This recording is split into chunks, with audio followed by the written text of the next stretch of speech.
What is up, everybody? Welcome to Party on Broad. Just me, Dives, here today. Ryan's dealing with some technical issues, but we're just 2-3 weeks away from college football season, so the show must continue, guys. If you're new to the show, please be sure to comment during this thing. Today, we are breaking down our top 10 linebackers in the 2025 NFL Draft. If you're new to the show, we've been covering Eagles targets, and we will be covering Eagles targets throughout college football season as we get ready for the draft process for the 2025 NFL Draft. Quick recap here. Here is our Heisman candidate rankings. All of our links to our NFL draft shows are down below. There's our Heisman rankings. We also did top 10 defensive line. Some really solid prospects there, especially in the first round. Link to the description for that show is down below. Also, we did our safety rankings the Eagles kind of addressed that position. We'll see how meaningful that addition is for the Birds going forward. But Caden Stern, 24 years old, interesting prospect. We'll see how he fits Vic Fangio's defense. But today we are talking about the linebacker position. And it sucks that Ryan isn't here because that is without a doubt his favorite position. Daniel's in the house saying, "What's up? Thanks for joining. Let's jump into this thing and get started. The way we do this, we always go 10-1. So I'm going to just lead off. We're going to Iowa. Let's talk about Jay Higgins out of Iowa, one of the top returning linebackers for 2024. He was one of the top leaders of a defense that really carried an offensively inept Hawkeyes to the Big Ten West title, led the nation in tackles with 171, had 5 tackles for loss. He picked off 1 pass. And, you look at this is a guy who took over for first-round pick Jack Campbell back in 2023 at the middle linebacker position. And the Hawkeyes just didn't skip a beat. They were elite as it gets. They ranked 4th nationally in scoring at 13.2 points per game. And you look at Iowa, which has finished 2 of the last 3 seasons with 10 wins. Higgins knows that after another strong performance in 2024 is probably going to set him up as a big-time riser for the 2025 NFL Draft. So make sure you keep an eye on this guy as a prospect. He's got great instincts, great play recognition and football IQ, especially when defending the run. Brings a lot of physicality as a downhill run defender. He's a strong short yardage run stopper, has a nose for the football, a tackling machine, as I just mentioned, 171 tackles last season. That is insane. In coverage, he's most effective in zone. And in terms of improvements for 2024, he's not an elite athlete. That's why he's kind of knocked down a little bit on this list. He's more of a straight line mover. He doesn't have great change of direction ability. And I think that lack of high-end athleticism, especially during the draft process, could probably push him into that day 3 area. I think it also limits his coverage versatility as an NFL prospect. I think this is a scheme-specific, rotational NFL linebacker, a core special teamer at the next level, best suited working downhill. Looks like that will linebacker in a 4.3. So give me a day 3 grade on Jay Higgins. Really like him and definitely going to be making a lot of noise for that Iowa defense this season. Let's move on to my number 9 here. And we are going to Miami. Right now, we're talking about Francisco Mauigoa out of the University of Miami. Francisco Mauigoa is, again, one of the top returning linebackers this season. He had 70 tackles, 7.5 sacks, 2 forced fumbles, and an interception. As one of Miami's top linebackers last year, he earned all ACC second-team honors. And he's going to look to take his game to the next level because you look at James Williams declaring for last year's draft, and he's going to be basically the guy. As a prospect, he's got solid size, 6'3", 230 pounds. He's incredibly explosive and instinctive. He attacks downhill and flashes some pretty good coverage, mobility, and he's quick to read the backfield. He's athletic enough to avoid blocks. And he's a guy that can play off the edge and rush the passer as well, which we know Vic Fangio will like. In terms of weaknesses, he's not fast enough to keep up with more athletic tight ends at the next level. I think he needs to increase his technique this season. He tackles too high at times, which tends to lead to some missed tackles. And you look at Miami as a team, they ranked 30th in yards per play allowed last season, and they were 103rd the previous season. They were really strong against the run. They were tied for 22nd with 35 sacks. So this is a defense that's getting better. They lost 4 games last year where they had leads in the second half. And all around, I think Miami has a better roster in 2024. So keep an eye out for Francisco Mauigoa. That could be a guy that makes some noise in 2024. Moving on, we're going to Georgia. And if you're an Eagles fan, you know the Eagles love them some Bulldogs. So, and you talk about the Bulldogs, a team that has had some big names announce a return for the 2024 season instead of declaring for the draft. One of those big names is linebacker Mundan Jr. He has been a crucial piece for Georgia's defense the last 2 years, returning for a 3rd season as a starter. His return kind of was a bit of a surprise, especially because I remember covering him quite a bit during last year's draft process. And it was a weak linebacker group, and I thought he would have declared, but he returns. So let's talk about him. He's 6'3", 235 pounds. He's got good size, really good length, and I think he has upside to be a 3-down player at the next level. He has a nonstop motor. He's not afraid to get aggressive, and he's often quick to diagnose and has that pre-snap recognition skill to get a head start on plays that you love to see out of a linebacker. Obviously, playing in the SEC, he's got tons of production and experience against top-notch competition. He's a sideline-to-sideline kind of dude who's got lots of value as a blitzer as well, especially on the inside where he's got really good quickness to shoot through gaps and disrupt in the backfield. Improvement-wise, I think he can show some strides in coverage. He also needs to add some weight and muscle. He lacks a little bit of mass. That's a huge area for him that should be able to quickly fix. And you look at this guy playing alongside C.J. Allen, another breakout star. I think he's a freshman. He was a true freshman last year and really made some noise. So you look at Dumas Johnson transferring to Kentucky. We'll be talking about him in just a little bit. But C.J. Allen and Mundan Jr. could be one of the top linebacker duos if they can stay on healthy and stay on the football field. Right now, I have a day 3 grade on Mundan, and he's definitely one to keep an eye out for. Moving forward, let's talk about Justin Jacobs out of Oregon.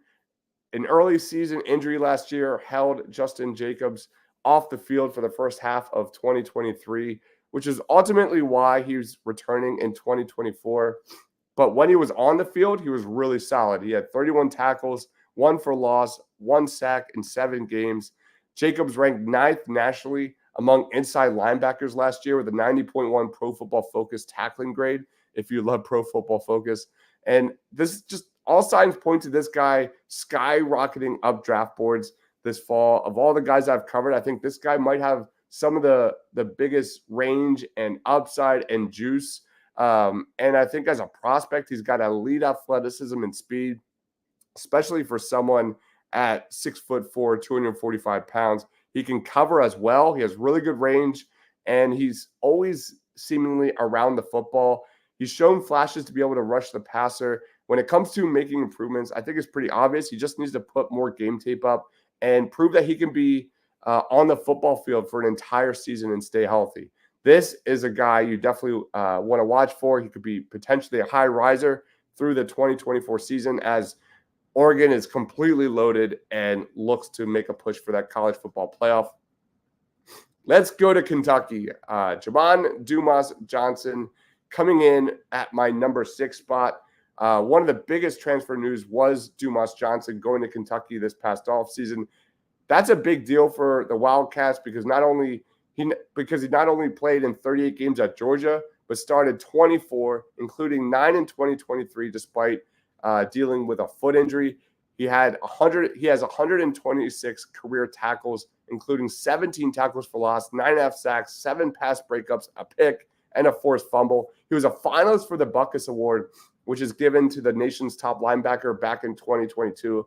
And with that injury and a somewhat drop in production in 2023, this guy is definitely looking to get back to that level in 2024. As a prospect, he can play inside or outside at that linebacker spot. He's solid in space and effective against the run. Oh, he's an overall very good athlete with really good quickness and change of direction ability.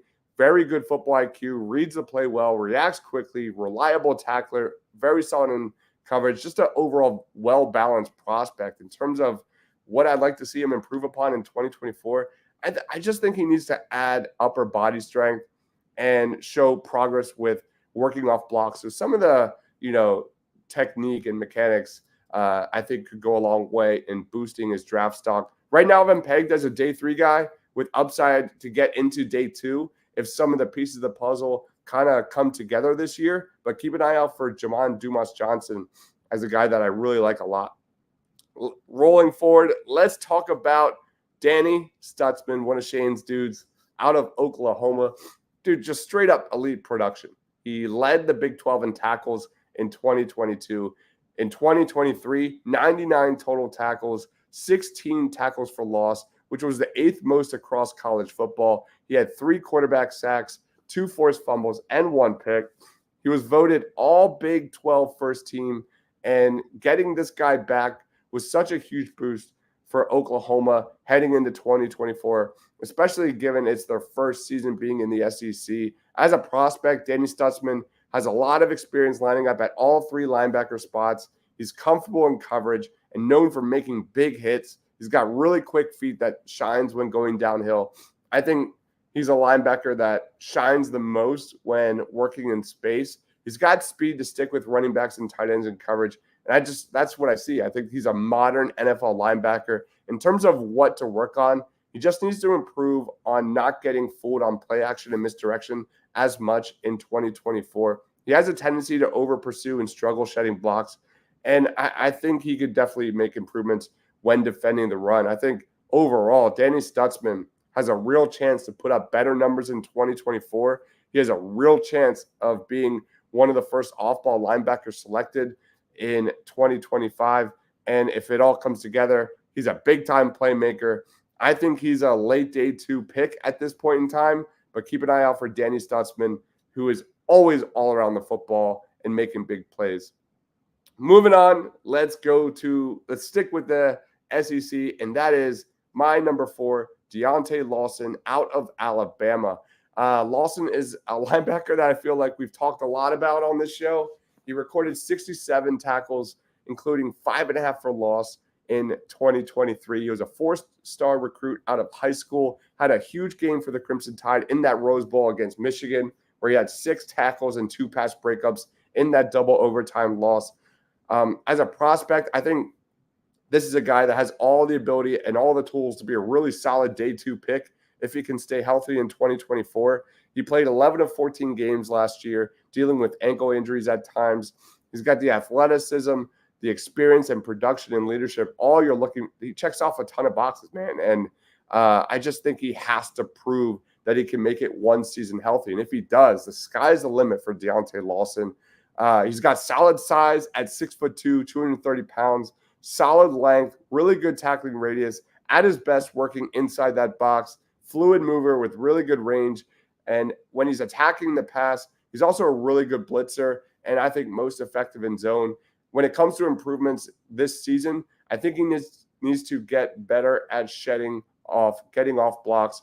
And he's only 230 pounds, so I think he could add a little more upper body strength at the next level. Overall, I like this guy a lot translating into the NFL level. I think he could fit a 3-4. I think he could fit a 4-3.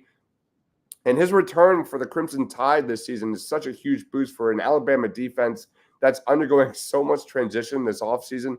We all know they lost Terrion Arnold and Kool-Aid McKinstry and Dallas Turner and Chris Broswell. So Alabama's defense, I still think, is going to be legit this season, but they're going to be counting on Lawson's leadership in a big way in 2024. So keep an eye out for Deontay Lawson, day 2 projection. Let's get into my top 3. And these are some fun guys that I really like a lot. Leading off in the Big Ten, it is Jayshon Barham 6'3", 248 pounds. This guy is just a beast. He finished 2022 with 58 tackles, 6.5 for loss, 4 sacks, 20 pressures, and a forced fumble for Maryland. He also quietly shined in pass coverage. He allowed just 120 yards on 22 targets with no receptions, going for 20 yards or more or a touchdown. He was named Freshman All-American by the College Football News and led all Big Ten freshmen in tackles. In 2023, it really wasn't – it was a bit of a drop-off. He was by far the best player, in my opinion, on that Maryland defense. And in 11 games, 37 tackles, 3 tackles for loss. The numbers definitely dropped. But he also struggled a little bit more in pass coverage. He allowed 165 yards, 2 touchdowns allowed on 21 targets, and was pretty much above average across the board as a sophomore linebacker. All Big Ten honorable mention, entered the transfer portal, enrolled at Michigan last January.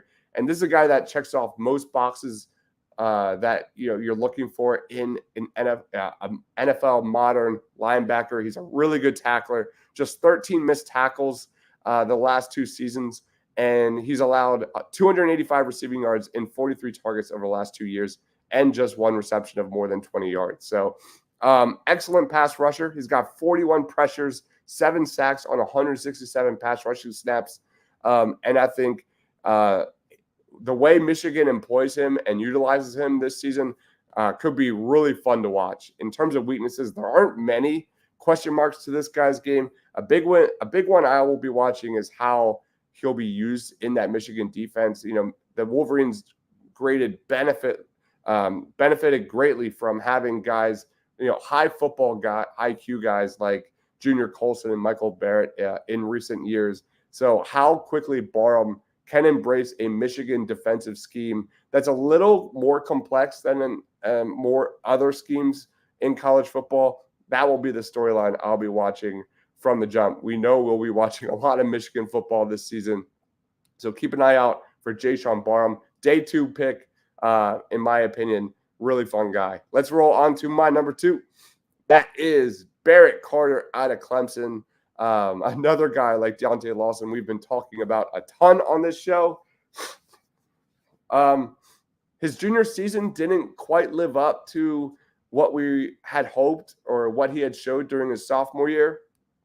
But you look at the entire body of work the last 2 years, it still makes him one of the top returning linebackers for the 2024 season. If you're a PFF guy, then this is your dude. No returning Power 5 linebacker since 2022 has been more valuable than him, according to PFF's wins above average metric. As a prospect, Carter is dominant on passing downs. I thought he was a better prospect than Jeremiah Trotter Jr. when I was watching Clemson last year. He's a solid pass rusher. He's a very good run defender, just a supreme athlete who entering 2023 did have first round buzz all around him. So a bounce back 2024 campaign could kind of put him in some of the same light. He's 6'1", 230 pounds. Not quite the size you're expecting from a top linebacker prospect, but he makes up for it being a lightning bolt out of his stance who attacks downhill with aggression and has a league closing burst. This guy's YouTube is really fun to watch. His upside in coverage is what I'll be watching in 2024. And he has really impressive athleticism that makes you think he should be able to translate beautifully to the NFL when it comes to manning up against running backs and tight ends, and having that speed to match with them down the football field at the next level. He looks like a solid Sam linebacker at the next level. I think he's got upside to hear his name sometime end of round 1, top of round 2-ish. And you look at Clemson as a team, they lost Jeremiah Trotter Jr., they lost Nate Wiggins, but Clemson projects to have still one of the top overall defenses in college football this season. And Carter enters the year as the only active player in the nation to have recorded 19 or more tackles for loss, 10 or more passes defensed, multiple forced fumbles, and multiple interceptions the last 2 years. So keep an eye out for Barrett Carter as a guy that looks to kind of be the leader of that Clemson defense. Last but not least, no surprise if you've been following college football at all, but maybe you've been living under a rock. But number one is Harold Perkins. I projected top 10, top 15, top 20 pick, depending on who you talk to. He's going to enter the NFL when he does as one of the top athletes, in the NFL, he's athletic to get to the quarterback off the edge. He's fast enough to play coverage against anyone, and he's strong enough to stuff the run as an off-ball linebacker.